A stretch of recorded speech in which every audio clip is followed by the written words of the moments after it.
In your language, when someone asks about your day, you tell a story. In English, you give them a schedule. I wake up, I eat, I work, I sleep. That gap between the story you lived and the schedule you said is exactly what we are fixing today. 4 tiny tricks. Nothing to memorize. Just 4 techniques that turn your robot routine into a real conversation. Let's find out what they are.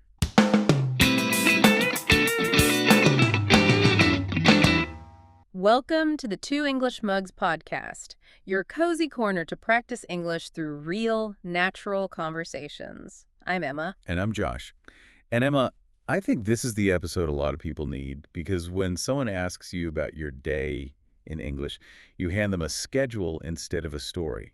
It's just so incredibly common. And if you are listening right now, maybe you're an intermediate learner right around that B1 level. You have the vocabulary, you know the grammar, but But the second someone says, hey, how was your day? Hmm. Your brain just panics. Exactly. You Yeah. completely freeze up and suddenly you sound like a machine reporting for duty. Yeah, it's a totally normal reaction, though. I mean, when we speak a second language, we just want to get the facts right. Right. You just want to survive the sentence. Exactly. So we stick to the absolute basics, which means the rich, vibrant, messy day you just lived gets stripped down to this flat, boring checklist. Yeah, a checklist. But today we are going to change that. And remember, as always, we are keeping the language natural but clear so it's perfect for intermediate learners. Absolutely. Whenever we hit a tricky word or phrase, we'll just explain it on the go. There is a free PDF transcript Yeah. and a vocabulary guide down in the description. You can grab it, read along while you listen. So what's the plan today? You mentioned 4 techniques. Yes, 4 techniques. We're going to go through them one by one. And to show exactly how they work, you are going to be our live demonstration. Oh, great. We're going to apply these tricks to your actual day right here on the podcast. Fantastic. I love being the guinea pig. Put me in the hot seat. I am putting you in the hot seat. Oh. Because the first technique is something that belongs right at the start of the day. Technique number 1 is using linking words. Linking words. Okay, break that down for me. So linking words are basically the grammatical glue that holds a story together. They're small, simple words, things like first, then, after that, so later, and finally. I mean, they do sound very simple. Almost too simple to make a big difference, honestly. That is exactly what people think. But let me show you why they matter. When you talk about your morning routine without linking words, you drop these hard, heavy stops between every single action. Like, I woke up, I ate breakfast, I went to work. Right. It sounds like a telegram. Or a police report. Just, Yeah. isolated data points. Exactly. There's no flow. But the second you add linking words, you get momentum. You say, I woke up, then I ate breakfast, after that I went to work. One action pushes into the next. Yes. And to prove how well this works, I want you to tell us the story of your morning. Well, which morning do you want? Because there's the fantasy morning and then there's the reality. Oh, definitely tell me about the fantasy morning first. We all have that, influencer fantasy morning. Right, the aspirational morning. In my head, I plan to wake up at 6. I do 20 minutes of light stretching in a perfect sunbeam. Wow, very aesthetic. Oh, totally. I Nice. slowly sip on warm lemon water. I write in a leather journal, and I just float out the door as this beacon of calm and productivity. It sounds beautiful, but honestly, from a storytelling perspective, it is a bit boring. It is boring, and it's completely fake. Because here is the reality of my morning today. The alarm goes off at 6. I hit snooze twice. Of course. Now I am already incredibly late. I run to the kitchen to get coffee. But Barnaby, my cat, is sitting right in the middle of the floor. They always know exactly where to sit to be in the way. They really do. So I step sideways to avoid the cat, I slip on the kitchen tiles, and the next thing I know, I am flat on my back on the floor. Oh my gosh, no. Oh yes, I scramble up, grab my bag, run out the door, and just sprint to the train. Did you actually make it? I barely make it inside before the doors close. I sit down, finally catching my breath. I look down at my feet and I realize I am wearing one wet sock. Ew, a wet sock is the worst feeling in the world. It's terrible. I stepped in something, probably water Barnaby spilled when I slipped.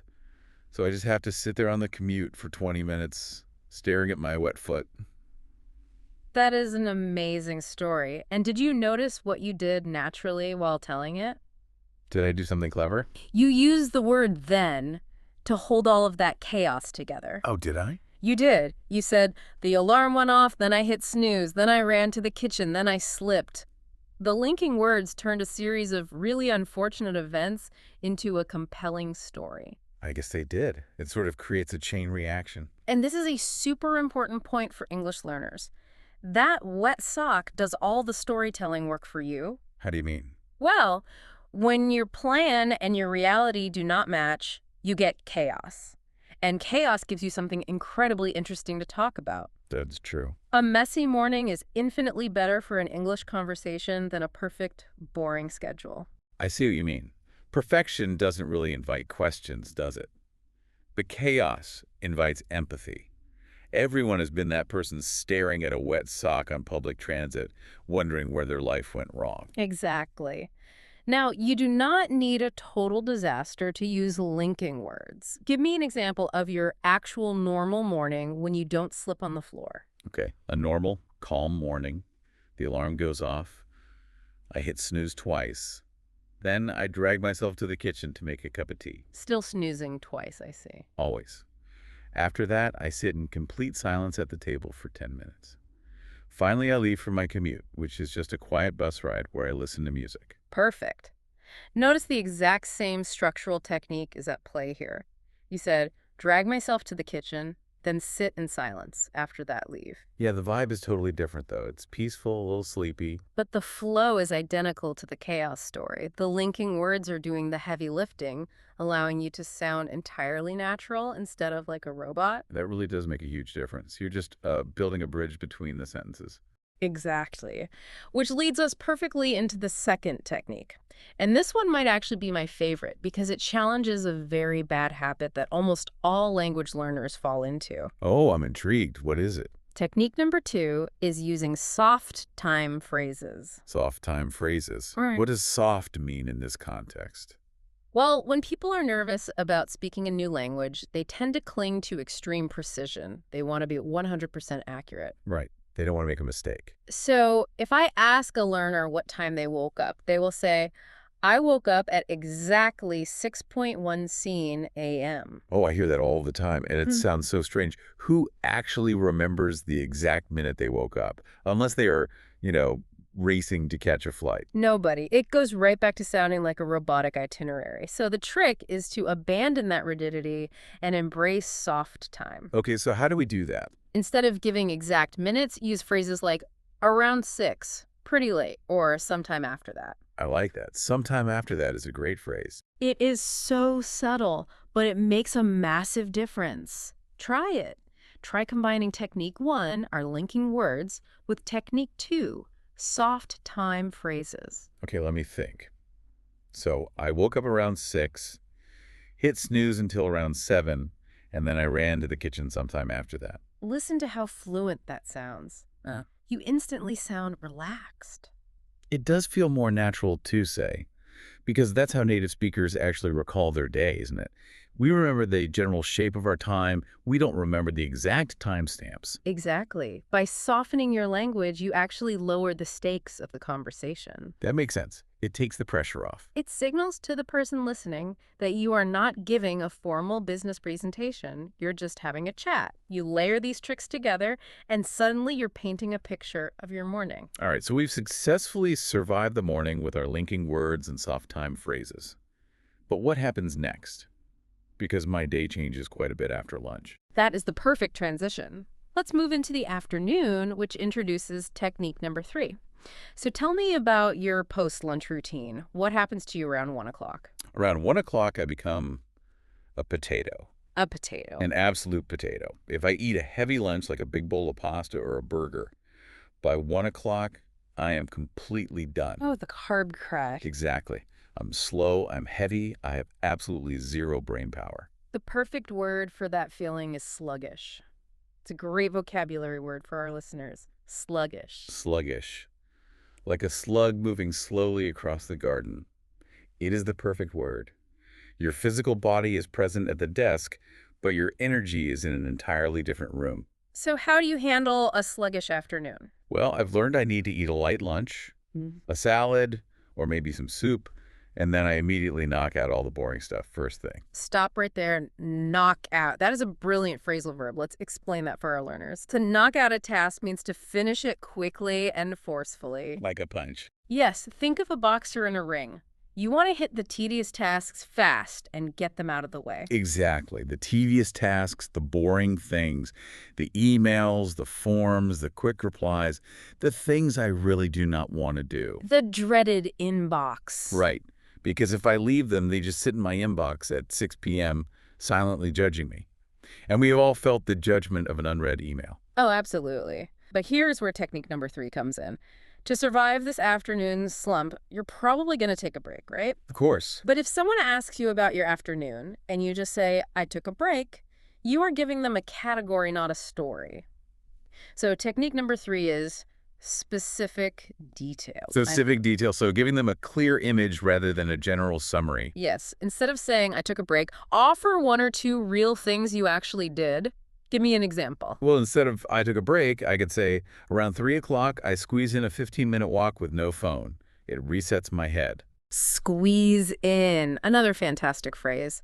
To squeeze in means to manage to make time for something when your schedule is already very tight or packed, like pushing one last sweater into a full suitcase. Right. You're just finding that little bit of extra space. But the real magic in your sentence is the detail. No phone. Why is no phone the magic part? Because no phone is the anchor. It's the specific detail that paints a vivid picture for the listener's brain. Ah. It tells a whole story about needing to disconnect, needing to escape the screens and the digital noise for just a few minutes. It's so much more powerful than just saying, I rested. That makes sense. When I hear no phone, my brain instantly understands the exact kind of break you're taking. Now, this technique works no matter what your energy levels are. You have the sluggish potato afternoon. I actually have the exact opposite energy. Wait, really? You don't get the afternoon slump? Not usually. My mornings are actually quite slow. Morning meetings completely drain my energy. But I get a second wind in the afternoon. So how do you spend your afternoon then? I recharge by having a light lunch and reading in a quiet corner for 20 minutes. Notice the specific details there. You didn't say, I relaxed. You said, reading in a quiet corner for 20 minutes. See? You're catching on. And because I recharge during that time, I use my afternoon to tackle the big stuff. Tackle. That is another great action word. Can you explain tackle? Sure. To tackle a task means to face a hard job with a lot of energy and determination. Think of a rugby player tackling an opponent to the ground. Taking it down. Right. I tackle my planning or my script writing around 1:30 while my brain is sharp.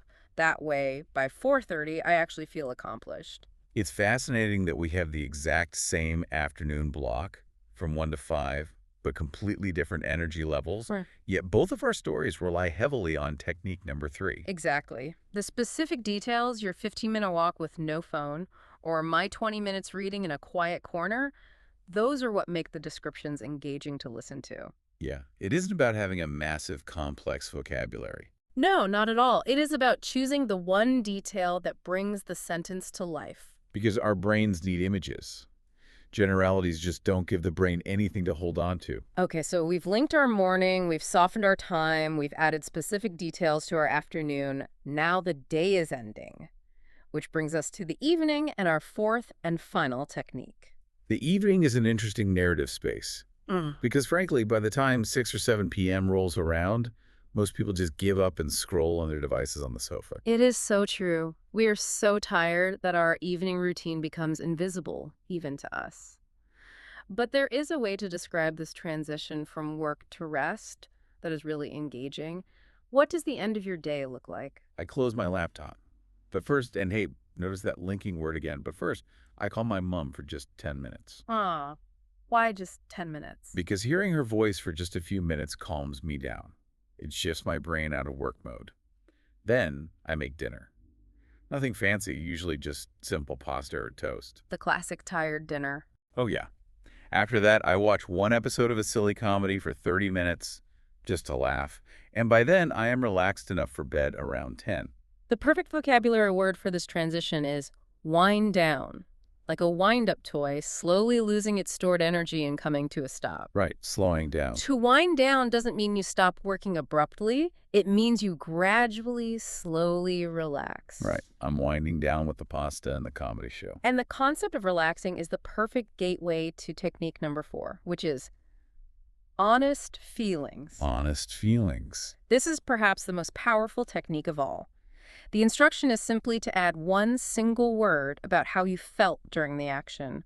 Words like tired, hungry, stressed, relaxed, exhausted, lazy. It sounds almost too simple. Does adding one feeling word really change a sentence that much? Let's test it. If you say to me, after work, I just lie on the sofa, how does that sound? It sounds a bit cold, a bit boring. Right, but if you say, after work, I am exhausted, so I just lie on the sofa, how does that change it? Oh, it changes everything. Ugh. The feeling validates the action. I'm not just lying down doing nothing. I'm actively recovering because I'm exhausted. Exactly. It invites the patient I'm talking to understand my internal state, not just look at my external behavior. Yes. It makes you human. Think about your evening wind down. You said you watch comedy and go to bed. If you add an honest feeling, you say, after dinner, I am relaxed. I watch an episode, laugh for 30 minutes, and by then I am ready for sleep. That one word, relaxed, sets a warm tone for the whole scene. It really does. What about your evening? How do you wind down?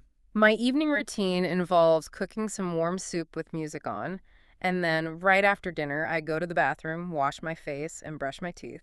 Wait, you brush your teeth right after dinner, not right before bed. Yes, washing my face early is my reset button. Reset button. I like that phrase. It's like pressing restart on a frozen computer. Exactly. The physical act of washing my face resets my mental state for the evening. It tells my brain that the active part of the day is over. After that reset button, I feel calm. There's the honest feeling technique again. Calm. Ah, I hear. And because I feel calm, I make myself a big mug of herbal tea. Herbal tea, meaning no caffeine. Right, like peppermint or chamomile. Chamomile. Okay, I'd stop you right there. I have very strong feelings about chamomile tea. Oh no, what is wrong with chamomile? It tastes like wet grass. It does not. It absolutely does. Drinking chamomile tea is like a garden had a polite disagreement with a cup of hot water. It's awful. A polite disagreement with hot water. That is hilarious. But notice what just happened. I insulted your tea. You gave me a brilliantly specific detail and an honest feeling. Even if your evening routine is incredibly gentle and quiet, it doesn't have to be boring to talk about. A polite disagreement with hot water is a story. I suppose it is. So whether your evening is making simple pasta and watching comedy or cooking soup and drinking wet grass tea, Yeah. the shape of the story is what matters. Precisely. And suddenly when you look back at the whole day, the morning chaos with the wet sock, the sluggish afternoon, the quiet evening, it's not a robotic schedule anymore. No, it has a narrative arc. The chaos actually has a shape. So what does this all mean for our listeners who are trying to communicate better in English? Let's quickly recap the 4 techniques because they really are a masterclass in everyday storytelling. Number 1, linking words. Do not let your sentences stand alone like isolated islands. Connect them. I woke up, then I ate, after that I left. Number 2, soft time phrases. Drop the obsession with exact minutes. Around 6 sounds like a natural human memory. 6.17 sounds like a train schedule. Number 3, specific details. Give the listener's brain a vivid picture to hold on to. You didn't just take a break, you squeezed in a 15-minute walk with no phone. And number 4, honest feelings. Add one emotional anchor word. You don't just lie on the sofa, you lie on the sofa because you're exhausted. What's really crucial to take away from this is that sounding fluent or engaging in English isn't about memorizing massive, complicated vocabulary words. The phrases we discussed today, first thing, squeeze in, wind down, they're very useful, but they're just examples. The real lesson is about patterns. It's how you arrange the simple words you already know. Exactly. You are constructing a story, not reciting a schedule. And I think that's a deeply reassuring message for learners. People often think their daily life is too mundane, too repetitive to be interesting in an English conversation. But it's never the content that's boring. It is the delivery. You have a story every single day. You just have to know how to frame it. And speaking of framing our days, this conversation touches on something we are going to talk about next week. Oh, yes, our teaser for the next episode. Next week, we are talking about how to stop wasting time and actually get things done. We are going to explore a very interesting idea. Busy does not equal productive. That's going to be a fantastic discussion. We often fill our schedules with frantic activity, and by the end of the day, we feel exhausted, but we realize we have achieved absolutely nothing. It ties right back to your potato afternoon. If you're just busy being sluggish, you're not being productive. It makes you wonder how much of our exhaustion comes from the tasks themselves versus how we are organizing our time. If you have ever felt completely drained but accomplished nothing, make sure you tune in next week. So before we go, we have a challenge for you, the listener. We want you to practice right now. Scroll down and drop a comment using just one sentence about the first thing you do when you wake up. But you have to apply at least one of today's techniques. Give us a soft time, a linking word, a specific detail, or an honest feeling. I cannot wait to read those. And if you enjoyed today's episode, do not forget to subscribe to the podcast and share it with another English learner who might be stuck in the robot schedule trap. Thank you so much for joining us in our cozy corner today. Keep practicing, keep looking for the story in your day, and we will see you next time. Take care of your English and yourself. Bye. Bye.